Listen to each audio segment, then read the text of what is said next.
एक खूबसूरत सब्ज जंगल में एक छोटी सी चमकती हुई परी रहती थी जिसका नाम लूमा था। उसके चांदी जैसे नर्म पर थे और दिल बहुत मेहरबान था।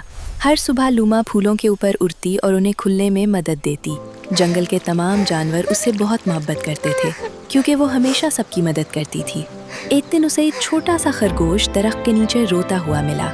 लूमा ने प्यार से पूछा, तुम क्यों रो रहे हो? खरगोश ने कहा, तूफान ने मेरा घर तबाह कर दिया है। लूमा को बहुत अफसोस हुआ। उसने फौरन परिंदों, गुलहरियों और हवा को बुलाया। सब ने मिलकर खरगोश का घर दोबारा बना दिया। खरगोश खुश होकर बोला, शुक्रिया लूमा। जब लूमा वापस उड़ने लगी तो उसके पर पहले से ज्यादा चमकने लगे। उस रात पूरा जंगल जादुई रोशनी से जगमगा उठा। लूमा ने सीखा, मेहरबानी सबसे बड़ी जादू है। उस दिन के बाद वो सबकी और ज्यादा मदद करने लगी और खुशियां फैलाने लगी। सबक: मेहरबानी हमेशा खुशी और रोशनी लाती है।